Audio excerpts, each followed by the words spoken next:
Hello everybody, thank you so much for being here to listen to my presentation. My name is Gillian O'Connor and I am a PhD student with Monash University in Melbourne, Australia.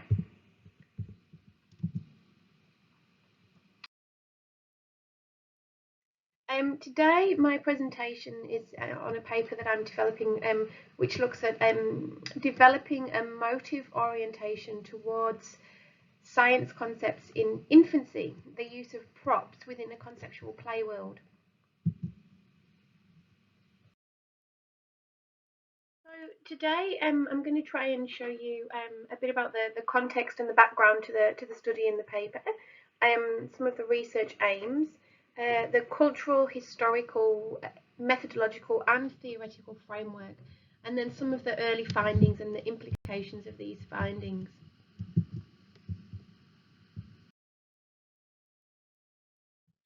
So a bit about the context. So the study is part of a larger programmatic study which looks at STEM concept formation in the early years, which is currently headed by Professor Marilyn at Monash University. And my part of this, I'm doing a PhD within the conceptual play lab, and I'm looking specifically at the process of science concept formation during infancy and toddlerhood.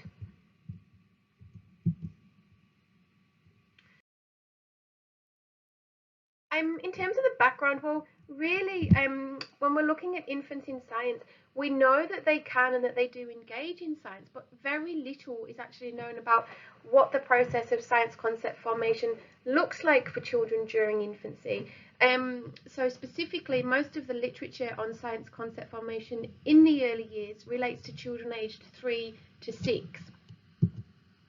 A second important factor is the conceptual play world. So the conceptual play world is a model of intentional teaching which supports the learning of STEM concepts through play. And this model has significant evidence base, and it's been developed and researched by Professor Marilyn. So my paper really is looking at the conceptual play world as a model for developing children's understandings of science concepts during infancy.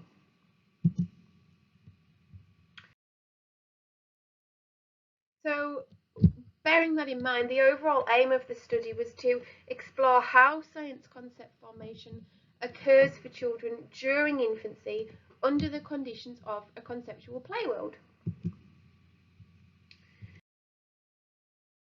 The study is framed theoretically and methodologically by cultural historical theory. So the work of Vygotsky and Marian Hedegaard in terms of theoretical concepts such as Vygotsky's concept of everyday and scientific concept formation, the ideal and real form, and really his whole theory on development being a process. And with Marian Hedegaard, her model of development and her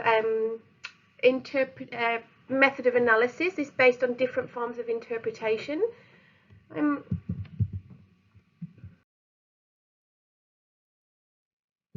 So moving to the methodology, the study design, so we used a cultural historical framework to design conceptual play world educational experiments. So the conceptual play world is an evidence-based model of intentional teaching, which, as I said earlier, supports the learning of STEM concepts through play.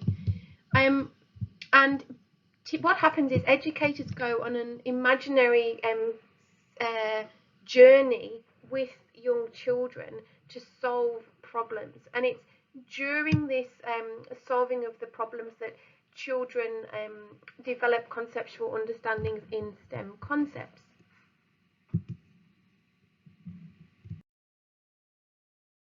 The educational experiment. An educational experiment is a planned intervention into practice that takes place within a naturalistic setting, so within the classroom. And the key aspect of the educational experiment is that educators work with the researchers in collaboration. And it's conducted for the purpose of further developing theory.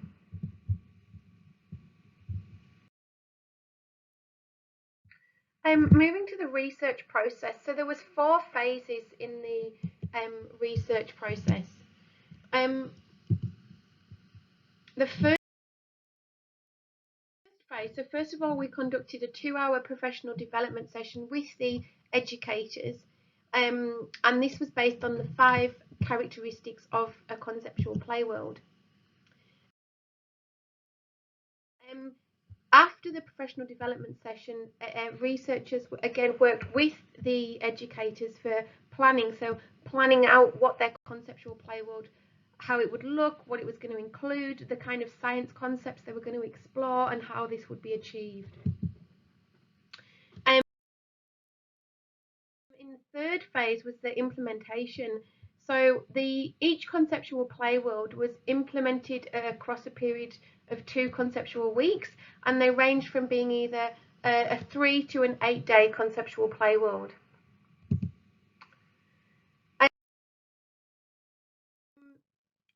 For phase 4, there was an informal interview which was held after each individual conceptual play world session, but then at the end of each conceptual play world as a whole, there was a formal interview held where we actually used stimulated recall interview techniques.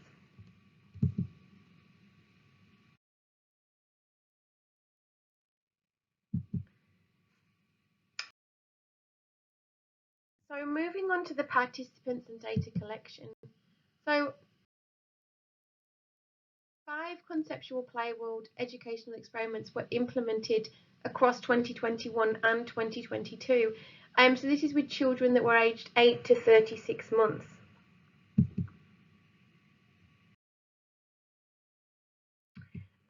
So we used digital visual methods for data collection and data analysis, and in total 96 hours of digital data was collected. The paper that I'm presenting today analysed the data from 2 of these educational experiments that were conducted with children during infancy specifically, so children less than 14 months of age. So in total 36 children participated in these 2 play worlds. So the first play world was based on the book What Does Duckling Like? And it was a 4-day conceptual play world in 2021. The second one was an 8-day conceptual play world based on the book Goodnight Farm.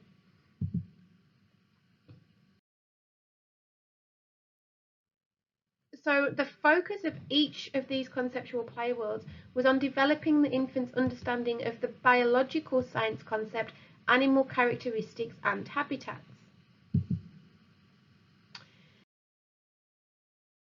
So interestingly, both play worlds ended up focusing on the animal of a duck. So they looked at the external characteristics and habitats of a duck. So here are just some examples from the educational experiments where you can see the educators working with the children, exploring the concept. So where does a duck live? Its external features, so the beak, the webbed feet, the feathers.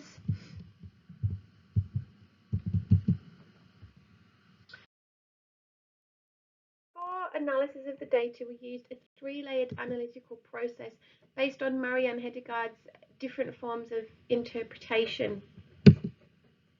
I'm moving to the findings. Well, the study sought to explore how, under the conditions of a conceptual play world, infants develop understandings of science concepts. And the paper that I'm presenting today discusses one of the key findings.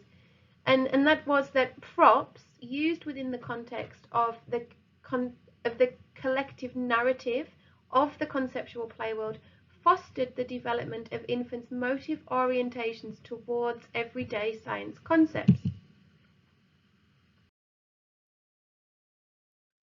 So here you can see the educator Ali has been reading the book to the infants, and in keeping with the theme of the story, she asks the infants to wave goodnight to the animals.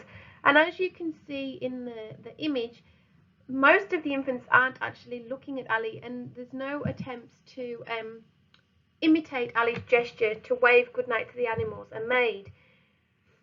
And what we can kind of suggest from this is really that there is, at this point, there is minimal engagement within the collective science experience.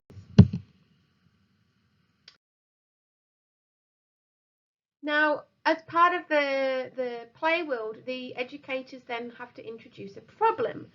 And here Ali said, children, the farmer cannot find the ducks, but it's time for them to go to bed. We need to help the farmer find them.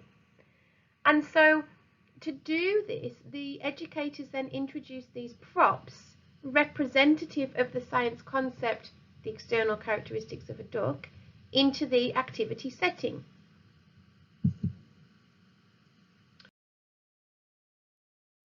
And what we found is that when these props were introduced, the infant's engagement and interaction within the activity setting changed.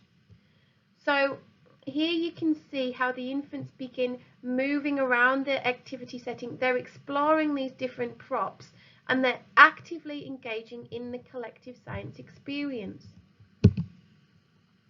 And what we can say from this is that the props, representative of the science concept, provided a means for the teacher to engage the infants meaningfully within the collective science experience. Though that you might be asking, well, how does this differ to an everyday context outside a conceptual play world? Because we know that props are engaging to very young children. But the difference to the everyday context was that the exploration of the props occurred within the collective narrative of a conceptual play world. And I'll now explain this a bit more. So what happens within the collective narrative of a play world, props are introduced repeatedly over time, and they're introduced within this drama and excitement of this imaginary situation. And then the infants are actively exploring these props with the educators.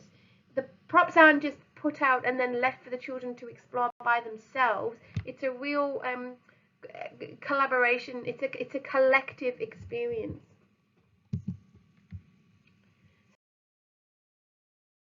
Two key points. So within the context of the collective narrative of the conceptual play world, the props provided the means for the infants to engage meaningfully in the collective science experience. And secondly, within the context of the collective narrative of the conceptual play world, the infants' interest in the props was fostered through their participation in the collective narrative. And this second point is supported in comments made by a leader at the end of one of the play world sessions, where she actually talks about how they had put all different farm animals out for the children to explore, but they just kept returning to the ducks. They all wanted to pick up and interact with the ducks. So this suggests that the infant's interest in the props was specific to those representing the science concept external characteristics of a duck.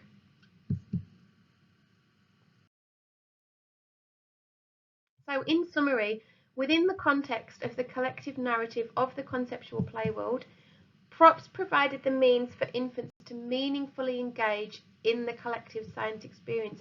And this was seen in the difference in their engagement from when they were being read the book to when the props were introduced. Secondly, the infants' interest in the props was fostered through their participation in the collective narrative created by the educators. And finally, the infant's interest in the props was specific to those representing the science concept being developed within the collective narrative of the conceptual play world. So from this, we can conclude that props used within the context of the collective narrative of a conceptual play world fostered the development of infants' motive orientation towards everyday science concepts.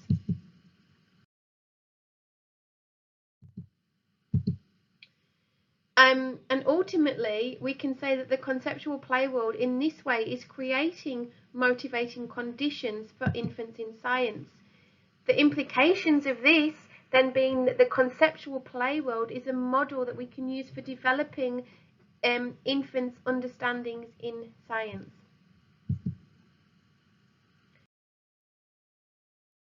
Thank you so much for your time and listening to my presentation. I hope you were able to get something from this.